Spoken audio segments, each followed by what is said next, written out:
Šie metai yra Kristijono Donelaičio metai. Aš norėčiau paskaityti iš metų ištraukas.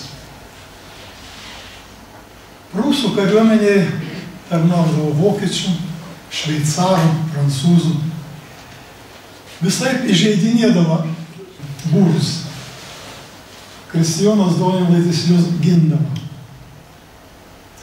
Vokiečiai lietuvininką per dūmį laiko, o prancūz palaikė tik šypsos ir mūsų gardžią garbina duoną ir dešras rukintas su pasimėgamu valgo.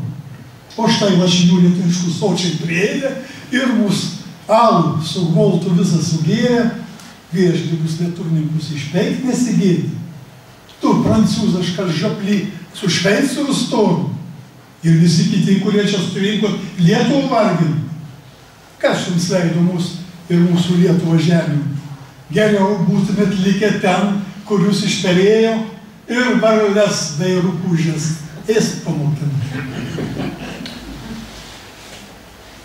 Donelaitis mokindavo savo parapiečius, kaip saugotis nuo ugnies.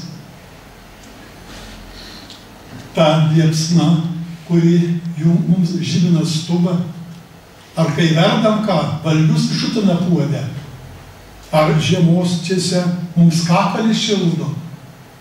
Ta ugnis, kurios mes nedagojam, daug iškados gal umai padaryti. Ta liepsna netikėtai pakilus, ne tik tais mūsų būriškas sudegina šėtras, bet ir poniškus butus supleškina greitai. Juk girdėjote, kaip dusyk puikiam karaliaučiui dėl Rasputinos ir sunkių grievų pasidarė. Tuls tarp jų be proto savo kakalį kurdams, o kits taupus pirkdams sudegina namą. O kiek sykių glūps ir nuopert savo velnings, pypkis savo sudegęs tarp šiaudų nusibasto ir želėkdie taip pat supleškina kiemą, kad iš viso to vos gals tvoros pasiliekti. Dabar truputį aš norėčiau dar pakalbėti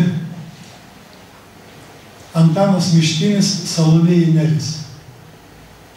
Antanas Mištinis yra pasakęs trumpai ir aiškiai: nedrįsk daugiau Nėrim vadintis.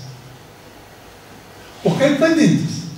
Kaip vadintis, aiškiai pasakė 1918 metų nepriklausomybės akto signataras profesorius Mykolas Biržiška.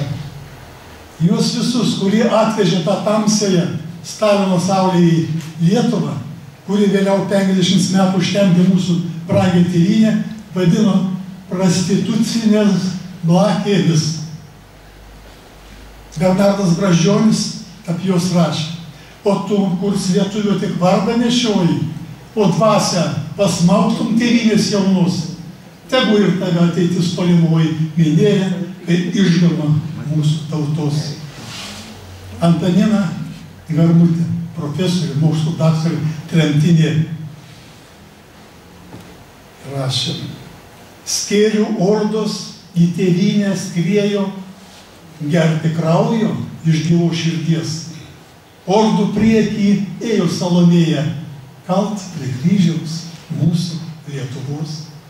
Ešelonai į rytus dundėjo, ainių atmintis niekam neišblės. Laimė, tėvynės pavergėjus, menkysta, ištroškusi garbės, stovi prie istorijos muziejaus, Stalino tarnaitė pagerbta. Ordų priekį ėjo Salomėja, bet po kryžium nemirė tauta.